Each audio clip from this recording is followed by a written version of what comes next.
बृहत कल्प की बात है। उस समय धर्ममूर्ति नामक एक प्रभावशाली राजा थे। उनमें कुछ अलौकिक शक्तियाँ थीं। वे इच्छा के अनुसार रूप बदल सकते थे। उनकी देह से तेज निकलता रहता था। दिन में चलते तो सूर्य की प्रभा, सूर्य का प्रकाश भी मलिन हो जाता था, और रात में चलते थे तो चांदनी भी फीकी पड़ जाती थी। उन्होंने कभी पराजय का मुख नहीं देखा था।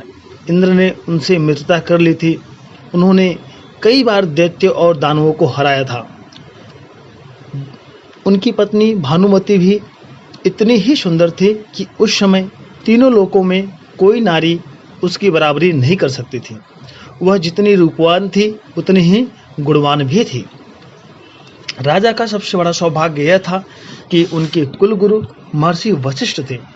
एक दिन उन्होंने बड़ी विनम्रता से महर्षि वशिष्ठ गुरुजी से पूछा, गुरुदेव, मेरे पास इस समय जो सब तरह की समृद्धियां हैं, जो भी मैं संपन्न हूँ, इसका एकत्रित क्या है? इसका कारण क्या है?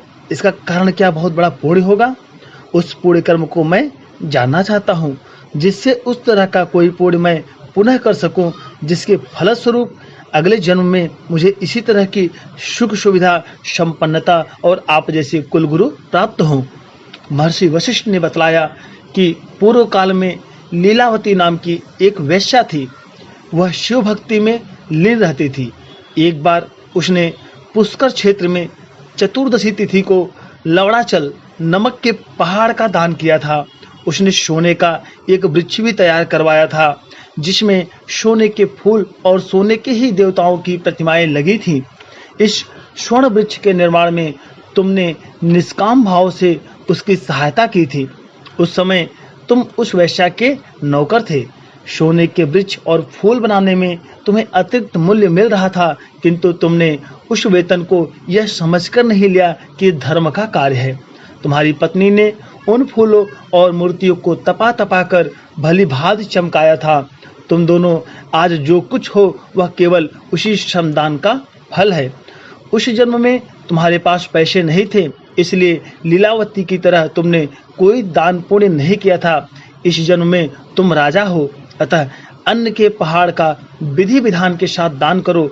जब केवल श्रमदान से तुम सातों द्वीपों के अधिपति हो गए हो और तुम्हारी पत्नी तीनों लोकों में अप्रतिम रूपवती और गुणवती बन गई है, तब इस अन्न के पहाड़ के दान का क्या फल होगा, इसे तुम स्वयं समझ सकते हो।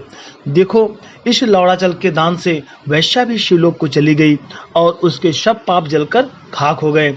धर्ममूर्ति ने बड़े ही उत्साह के साथ अपने गुरु की आज्ञा का पालन किया। दोस्तों, सत्कर्म में श्रमदान का बहुत ही अद्भुत फल मिलता है। श्रमदान अपने आप में ही बहुत बड़ा दान है। तो नमस्कार दोस्तों, आशा करता हूँ छोटी सी कहानी आपको अच्छी लगी। प्लीज़ चैनल को लाइक, सब्सक्राइब, कमेंट करना ना भूलें दोस्तों।